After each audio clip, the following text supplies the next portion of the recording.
What have we learned after more than 2 months of Israel's war on the Gaza Strip? Welcome to Connections, the Arab Studies Institute interview program. I'm Mouin Rabbani, and for this episode, we're delighted to be speaking with Omar Rahman, fellow at the Middle East Council on Global Affairs. Omar Rahman, it's a real pleasure to welcome you to Connections. Thank you, Mouin. Happy to be here. Um, let's start perhaps by asking when you look at the events and developments on and since October 7th, what are your main takeaways, whether it's in terms of the politics, the military aspects, the regional, international dimensions? I'll leave it to you where you want to start and what you want to emphasize. But if someone who knows nothing about this issue, were to ask you, what are the most important things I need to understand about this crisis? How would you answer them? Sure. It's an important question. I think, my takeaways, I have a number of them because I think the ramifications of what happened on October 7th and since are so severe and far-reaching.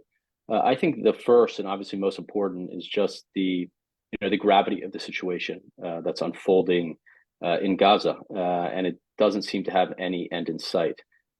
Just the level of suffering and trauma and carnage is unlike anything we've seen. And the people of Gaza, the Palestinians living there, have experienced quite a tremendous amount of violence, war over a 75-year period, especially over the last 16 years of Israeli blockade. But nothing, I think, has come close to the scale. I mean, it's just unprecedented, not just for the people of Gaza, but the intensity and ferocity of what Israel is unleashing on the Gaza Strip is Well, on unparalleled that in note, modern history.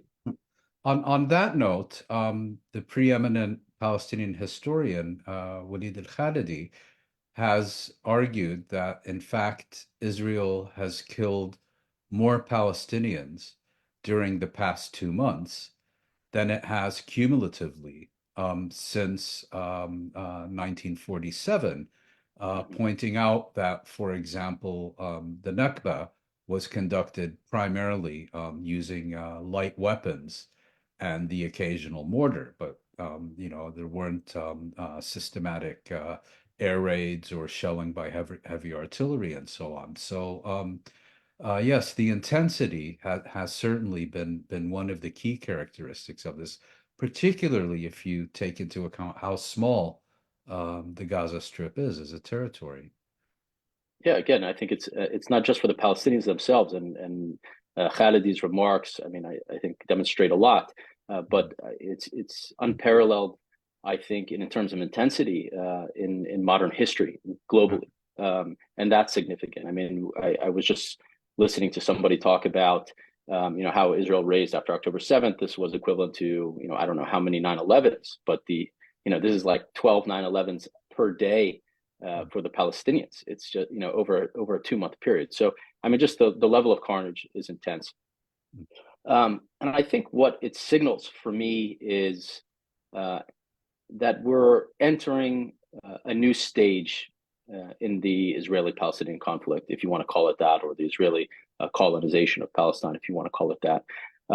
And that's one that kind of harkens back to 1948 in the kind of existential nature of where we're heading. And what Israel is doing, I think, only makes sense if you're viewing it through the lens of existential conflict, in the sense that in 1948, in order to birth the state of Israel, the Nakba, to an extent, was necessary because It was the Palestinians essential populate. prerequisite. Yes, exactly. And I think we've kind of entered that stage again. I mean, you can almost consider it true of the Nexa as well in the annexation of Jerusalem. But today, it's the birth of Greater Israel is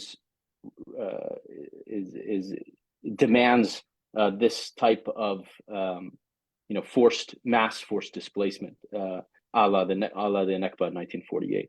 I think that's what we're witnessing, and it's been building, I think, for quite some time, because of Israeli policies over the last 15, 20 years have taken us to a place where, if it was ever possible, partition no longer seems possible politically. And in that sense, it changed the nature, the dynamic of this interaction between Israelis and Palestinians.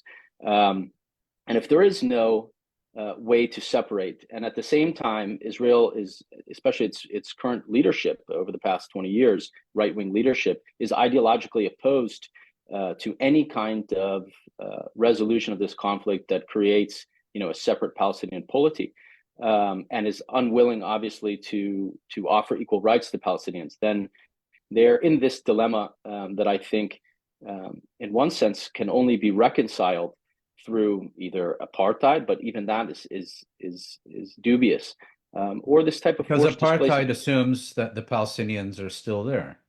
Exactly.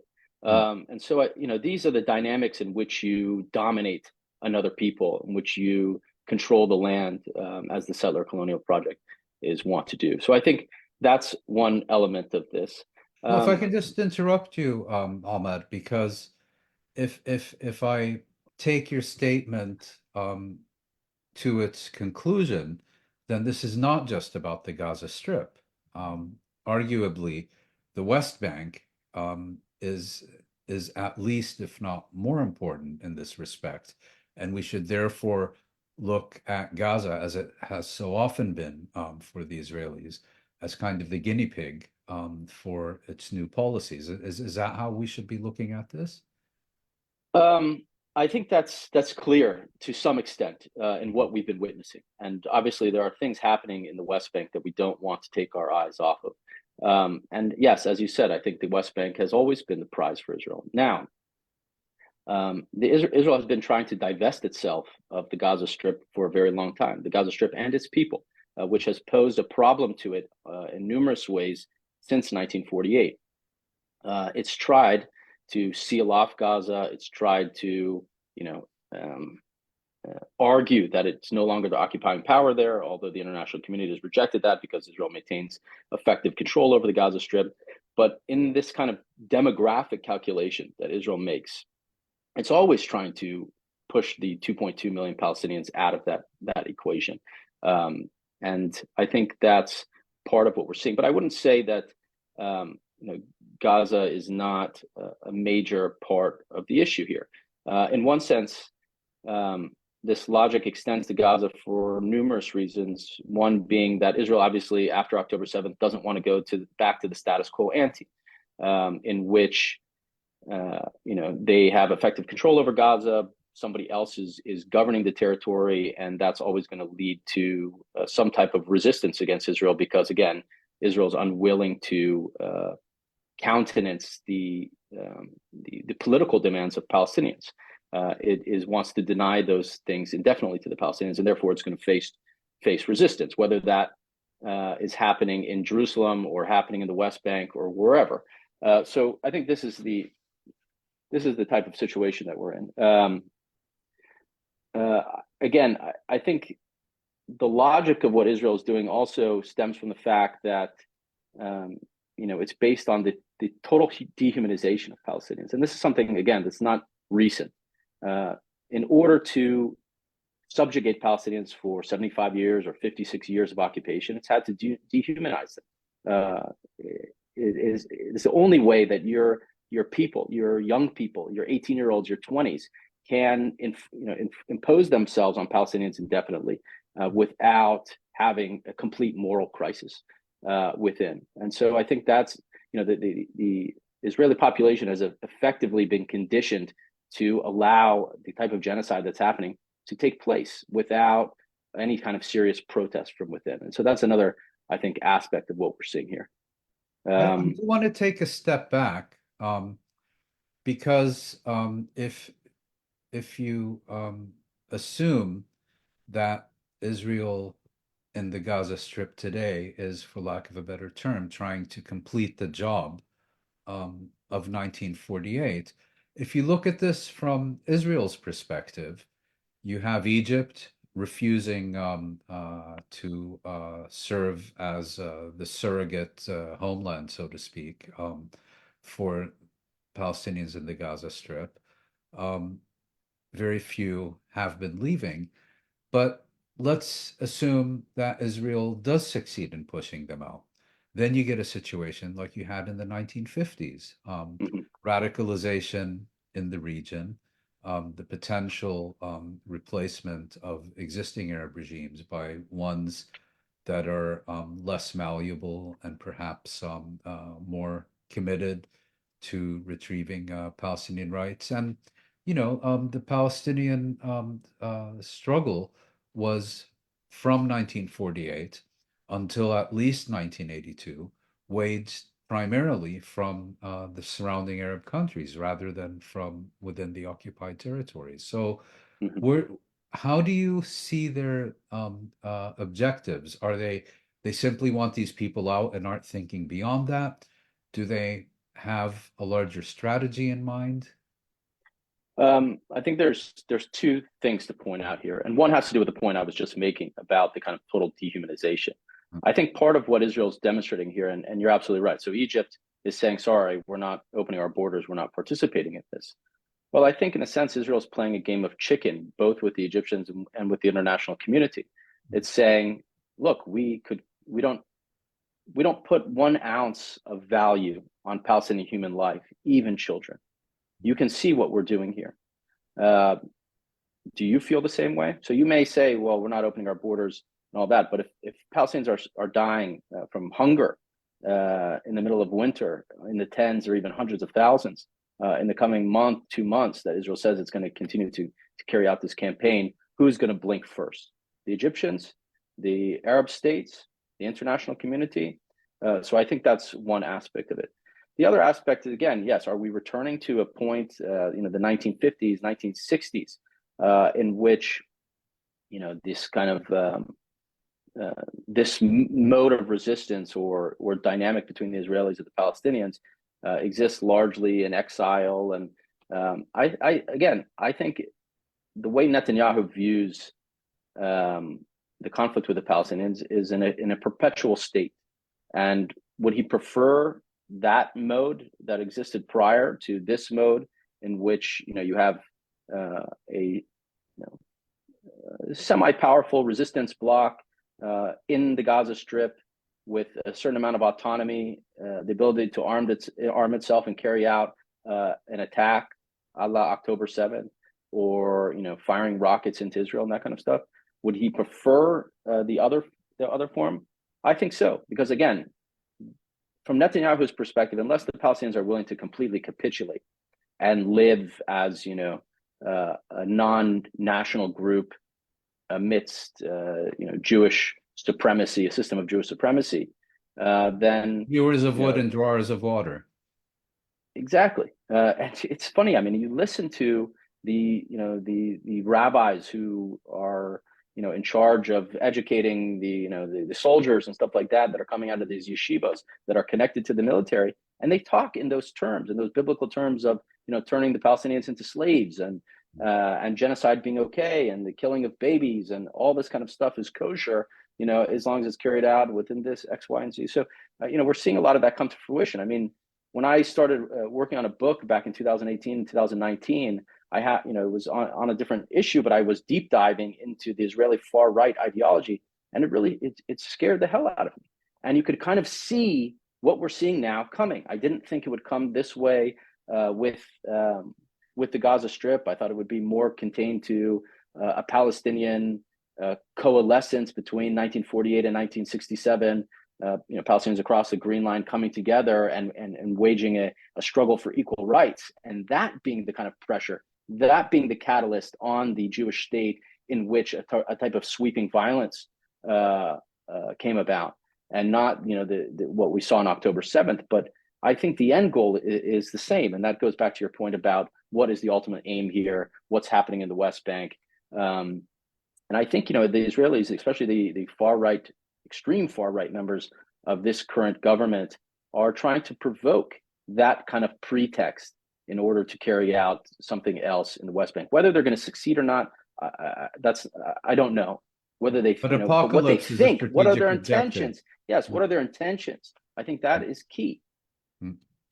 And just to go back to something you said earlier about Israel playing chicken, Yeah. that presupposes that Israel is sufficiently confident in having the support of its allies, primarily the Americans and the Europeans, that it can continue to play this game of chicken, where the Arabs, and particularly the Egyptians, either accept letting these millions of desperate Palestinians from the Gaza Strip into their territory, or they keep killing them en masse. Yeah, it's a good point. I mean, again, one look at the dynamics on the ground prior to October 7th. Where were we headed?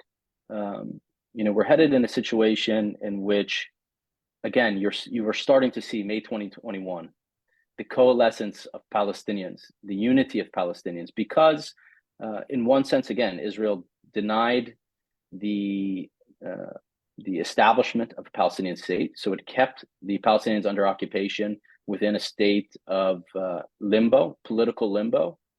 It also continued to alienate their own citizens, denying them full equality within the state, and so keeping them in a state of political limbo, This is the as well as Palestinian the. citizens of Israel. Yes, exactly. And so you're seeing the conditions for this type of coalescence. At the same time, again, you might have a Palestinian leadership in Ramallah that was against, pursuing a different political agenda, like a single state for of equal secular equal a state for Palestinians and Israelis. But we were seeing internationally and as well as locally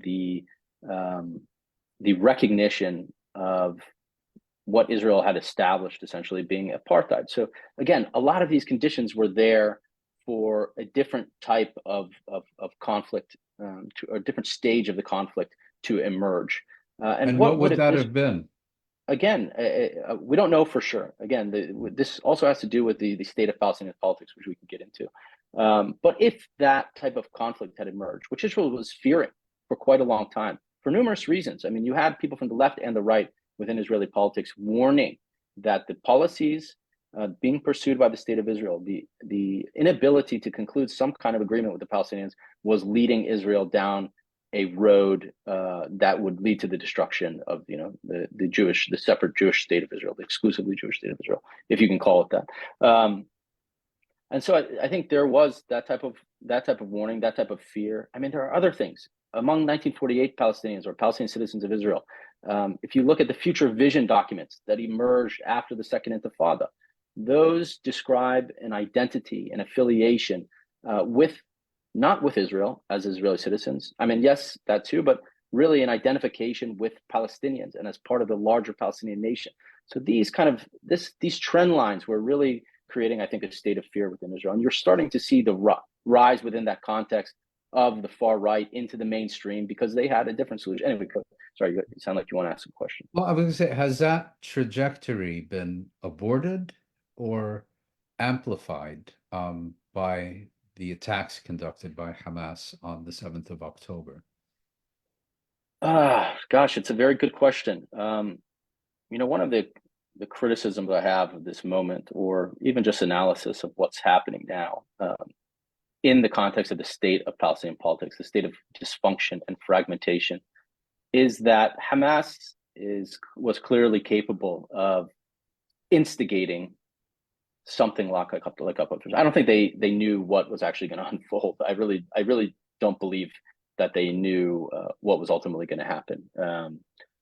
But let's say they planned this, well-coordinated attack on Israel that was kind of a devastating, unprecedented blow against Israel. They're capable of initiating that, but they're not really capable of steering the outcome of that. They can create the earthquake, but to guide the Palestinian, polity or the national movement through the aftermath of that, I think Hamas isn't really capable of, in part because they've been unable to make inroads into kind of, so quote unquote legitimate politics. They've always been on the outside. They're maligned and demonized and considered a terrorist organization by the powers that be in the West.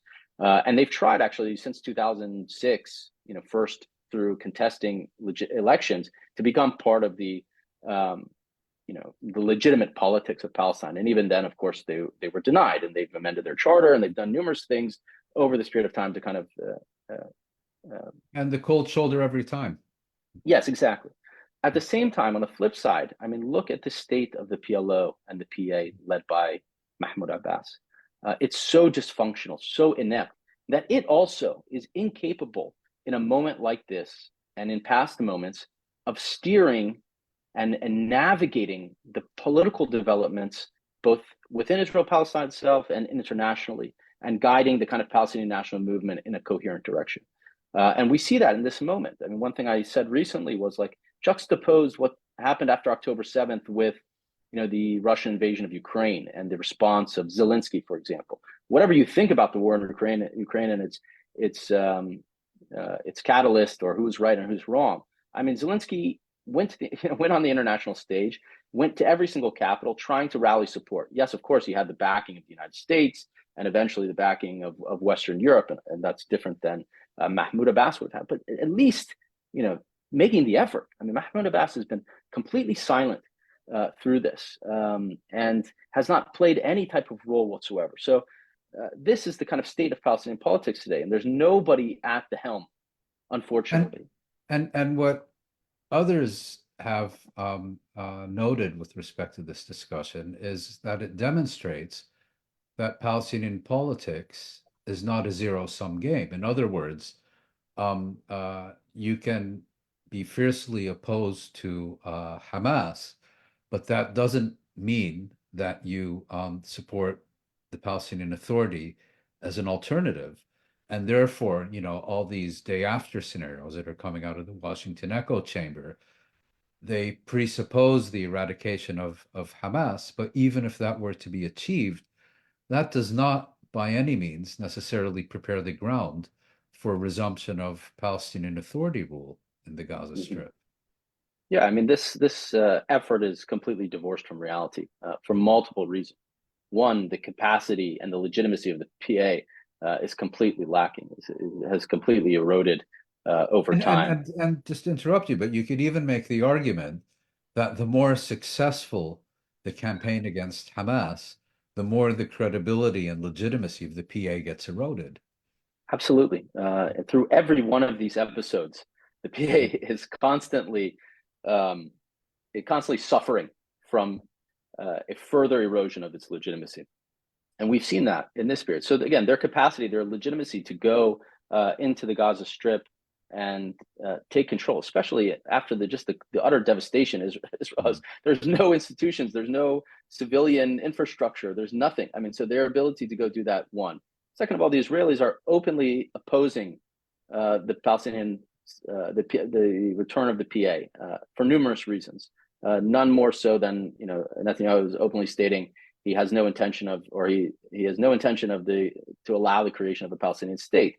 Well, for him, and the reason we've got to this point anyway, was to prevent the kind of unity of Palestinian rule over the entirety of its geography. I mean, this kind of split within the Palestinian polity was part of Netanyahu's strategy vis-a-vis the Palestinians. So that's one aspect of it. Even the Mahmoud Abbas himself has said they have no interest of going back to Gaza on the back of an Israeli tank. So where is this coming from? It's coming from the fact that the U.S. is grasping at straws. It has no understanding of the end game. It's also contributed to this state of affair among the Palestinians because it's kind of stood in the way of Palestinian political renewal through elections or whatever mechanism was available to the Palestinians. And so, I think the U.S. has gotten to this point where it's searching for a day after answer, and it has none because of, as well, the state of the Palestinian politics. So I think that's a part of what we've gotten there. I don't know if I've answered all your questions, but no, but since we are speaking about the day after, let's first discuss if you have a view on where you think this is heading in the coming weeks and potentially the coming months. Are we going to see a continuation and intensification of the Israeli war on the Gaza Strip? Do you expect it to gradually start winding down? Do you expect to see some kind of gray area where there's neither a ceasefire nor constant warfare. What are your expectations, or how do you see it developing? Sure. I think this also goes back to an earlier question you asked that probably went unanswered by me as I went down a different direction. But um, what's Israel's intention, one, and what's its capacity to resist a growing um, I don't know if isolation is the right word, but that its biggest proponents, the United States and those countries in Western Europe, are starting to waver. I think on just they're continuing to support obviously Israel, especially materially, financially, diplomatically, but at least in tone, you're starting to get some kind of wavering. So can Israel hold out if things start turning against it, especially among its allies? I'm not so sure. Again, I think their intention they've made clear. They have one goal, which has been the elimination of Hamas. But I mean, any serious analyst knows that to be, you know, probably impossible. If it's the depopulation of the Gaza Strip, what are they willing to do to get there? I think that they're willing to, park a military force in North Gaza and South Gaza without, uh, you know, uh, taking on the full scope of direct military occupation in the sense of having to provide services to the people, The so-called allowing, buffer zone. yes, exactly, having allowed food and water in, all that kind of stuff, and governing over the strip. So I think they'll keep a military force in there to kind of go after any kind of militants, any kind of resistance, that kind of thing, and let the Palestinian people who have been pushed, to the south and are 90% of the Gaza Strip is homeless essentially, in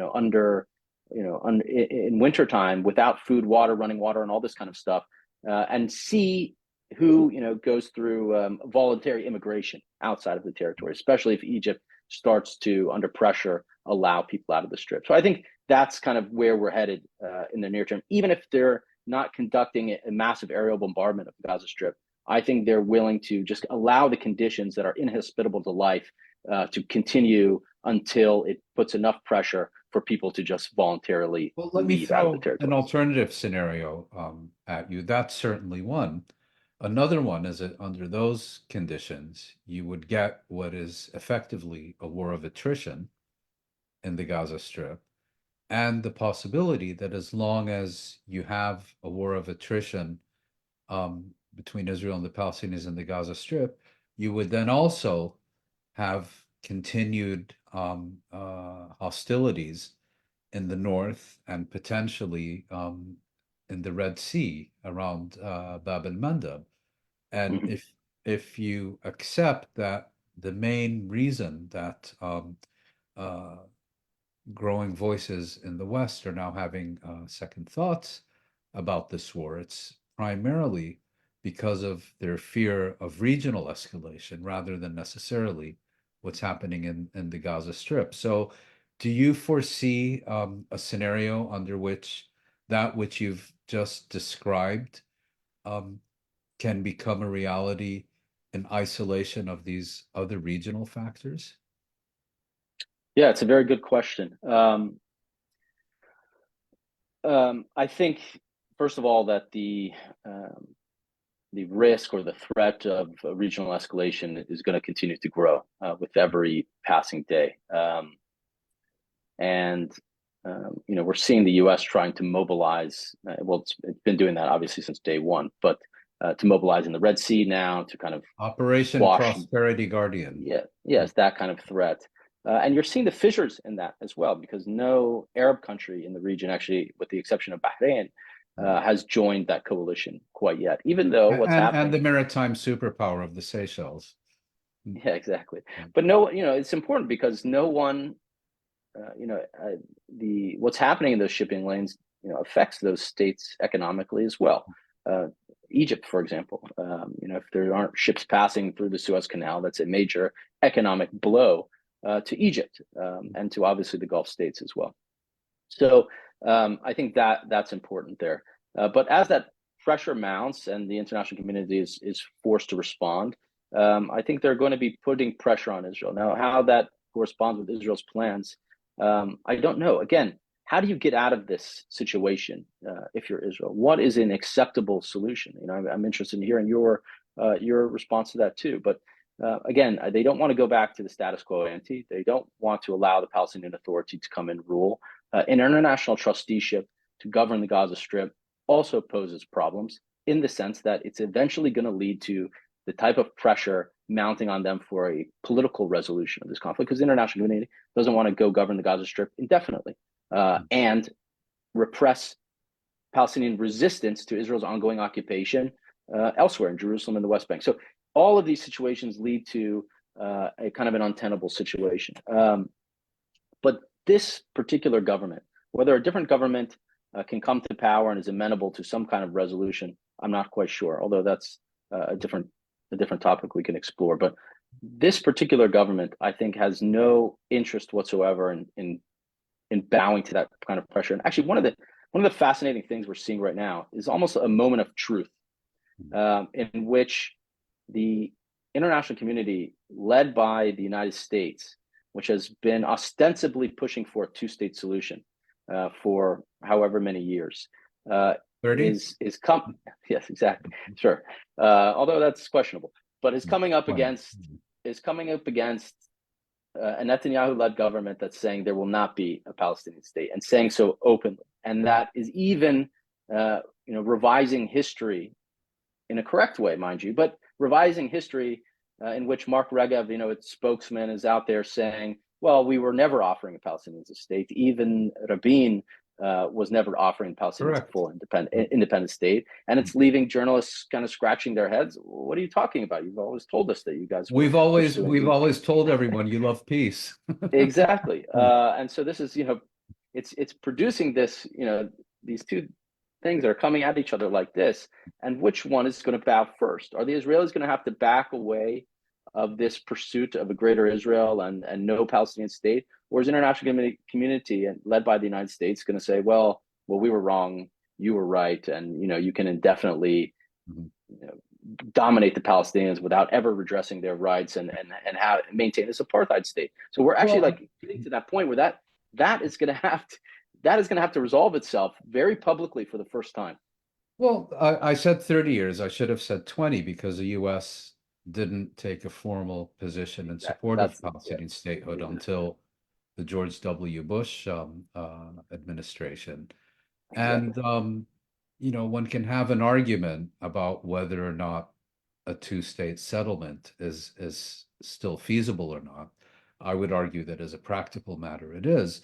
But the more important question for our discussion here is whether the U.S. advocacy of such an outcome has a shred of credibility left, because we're basically being asked to believe that for 20 years, this has been the strategic objective of the U.S., but it has been absolutely powerless to do anything to achieve it. And you saw yesterday, Martin Indyk, acting shocked that Netanyahu has now come out and said that he never supported a Palestinian state. Basically suggesting, we've taken you at your word all these years, and only now you tell us you were pulling the wool over our eyes. Right. No, I mean, it's, again, I think it's a very fascinating moment we're in that respect. And it comes down to the following question: is the U.S. prepared to expend political capital to challenge the continued Israeli occupation of the territories occupied in 1967? I haven't seen any indication it's prepared to do so, least of all under what is clearly the most pro-Israeli president to sit in the White House since Israel was established in 1948. And that means more pro-Israeli than Reagan, more pro-Israeli than Trump. How do you see that? I'm in complete agreement with you. I'm not sure this president is willing to expend any political capital whatsoever in that vein. And if he's followed by another Republican, I'm sure they won't either. And so, you get to a point where we're talking 5 years down the road in which a possibility of another U.S. leader pushing in that regard is possible. And what happens over the next 5 years, God knows. I mean, we are, again, I think we're headed into a very, very dark territory. I don't think what's happening in Gaza at this moment is anywhere near its end, and the possibility that it expands in a much greater way into the West Bank is real and it's genuine. And so it's a very scary time, I think. But again, that is leading to a certain type of fallout internationally, in which that kind of U.S.-led effort is collapsing. Even the U.S.-led international order, independent of the Palestinians, is under tremendous strain. And Gaza, what's happening in Gaza today is having a huge effect. It didn't put international law and international courts on the ropes. They were already on the ropes. But is it going to be the straw that breaks the camel's back? It very well could. I mean, all of this is being put to the test at the moment. The eyes of the world are on what's happening now in Gaza, and especially the Western response to what's happening in Gaza. And any shred of credibility that was left has completely eroded. So this is a very important moment, a real inflection point. And in this respect, I'd be curious if you agree or not. But my impression, since the truce ended in early December, is that in contrast to the first 6 or so weeks of Israel's onslaught in the Gaza Strip, and certainly in contrast to Israel's usual pattern of always going out of its way to provide a rationale for its actions against the Palestinians as being somehow justified, whether by the laws of war, international law, or its own rights and responsibilities, they've stopped even trying. They're now attacking hospitals, maternity wards in hospitals, and not even going through the motions of claiming, that this was a Hamas headquarters or whatever. Does that, to you, give an indication that Israel has given up on defending its actions? Or does it rather mean that Israel is so supremely confident that it enjoys the unqualified, unconditional, uncritical support of Western governments, and particularly the US, and that it basically has Karim Khan in its corner, that it doesn't have to worry about these issues anymore? Yeah, I mean, in a way that they've gotten soft. Their ability to craft those kind of narratives has weakened as their impunity and their belief that they don't even, there's no even threat of accountability has gone up. So I think their ability to kind of craft those narratives, to make those type of defenses, to appeal to the international community in various ways has declined. I think that's happened over a longer period of time. I mean, it's not just now; it's just being exposed now in a way that is almost, incredulous. Just But again, the question here is: has Israel decided that it can no longer defend the indefensible, or has it decided that it has no need to even pretend to defend its actions because it's going to get away with them? Yes, I think the latter is true, that there is the feeling that they can get away with whatever they want. I mean, would you be making the comments that they're making, genocidal comments, openly about their intentions, if you had any belief whatsoever, even the smallest, that you'd be held accountable for what you're doing? No, I don't think so. The other aspect of it is, I mean, this is one thing that's been interesting of Netanyahu. I think he made a decision a long time ago that eventually his political project and the political project of the Israeli right was going to come to a head with its bipartisan support in the United States, that it could not be maintained indefinitely.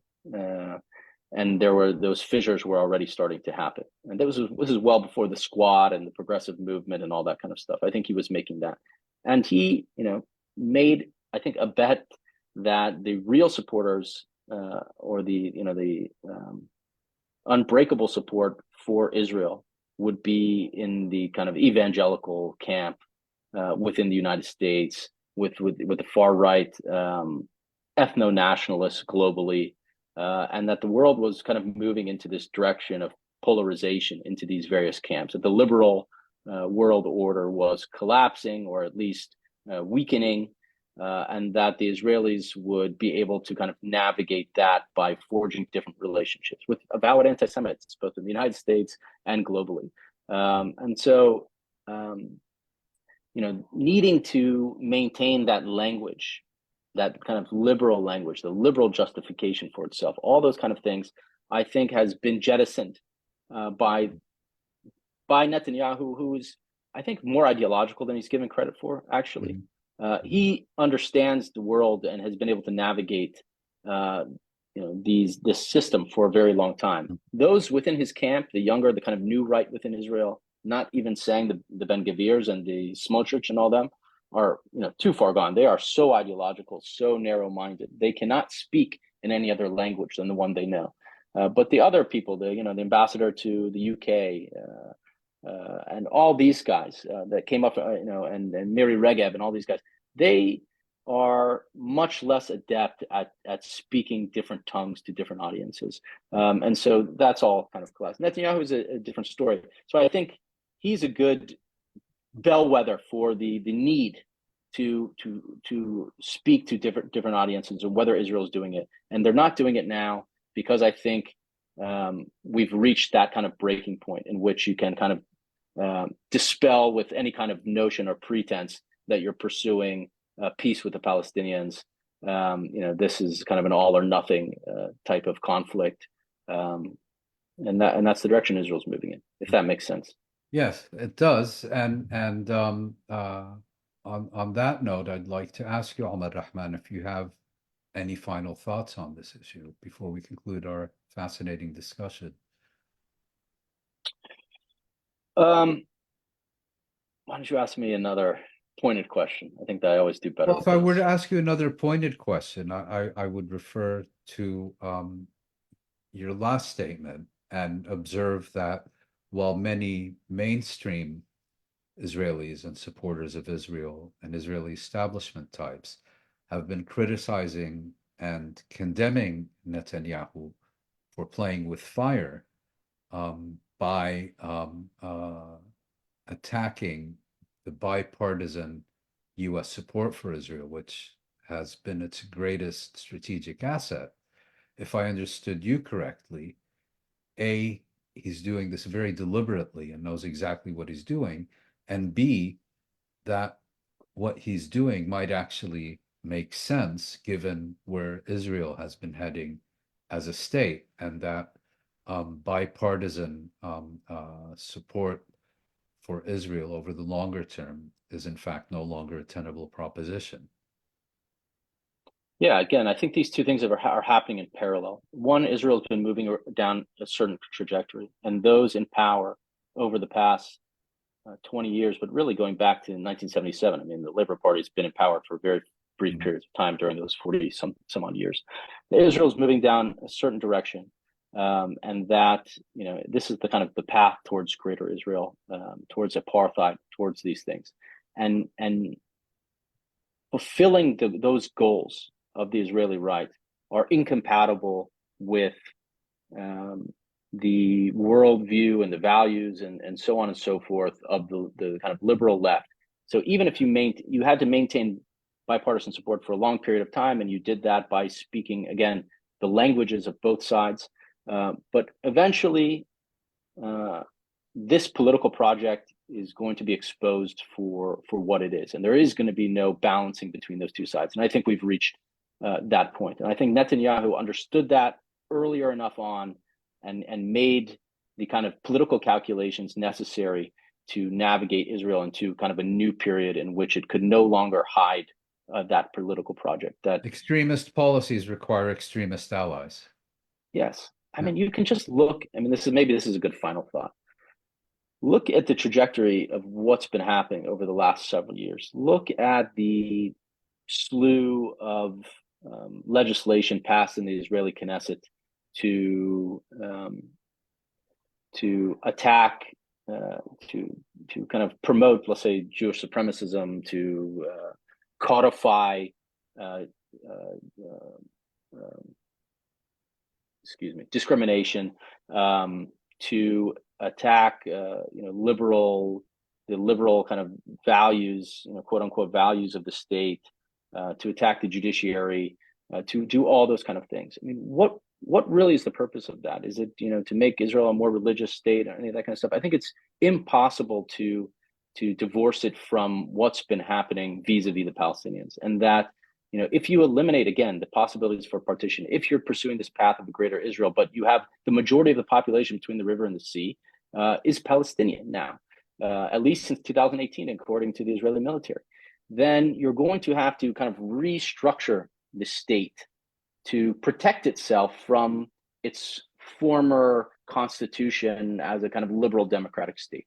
You're going to have to refashion it, so to speak, with things like the nation state law and all these kind of things, and attacks on the judiciary and the primacy of this Knesset and stuff like that, in order to protect it from any kind of openings in which, either liberal Israelis or Palestinian citizens of Israel or anybody else could have kind of, attacked the Jewish, the Jewish versus the democratic nature of the state.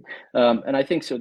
I think that is where we've been heading for a while. The writing was on the wall. All these things were happening, and what we're seeing in Gaza today is in a way part and parcel of it. It's tied to the same dilemma that Israel faces, and which all actions are taken in account of. It's a different road because it's not apartheid per se. When you're trying to forcibly displace a lot of people, you may be responding to the same dilemma, but you're doing it in a different way than trying to use a system of separation. But I think these are the kind of questions that Israelis, Palestinians, and the international community face, and Israel is unilaterally responding to them. And everybody needs to kind of wake up and respond to those conditions, and do so in a way that prevents genocide.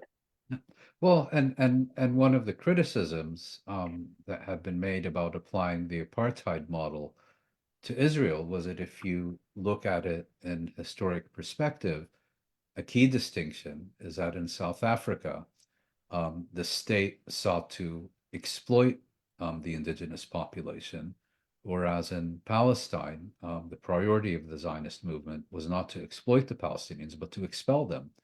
Mm-hmm. And listening to you, we seem to have come full circle, because that's now very much the main item on the menu that Israel would like to order in the Gaza Strip today. Omar Rahman, I want to thank you once again for sharing your insights and connections, your insight and expertise with connections. It's been a really interesting and valuable discussion. Thank you very much. Thank you, Mouin. I enjoyed it. Thanks for having me.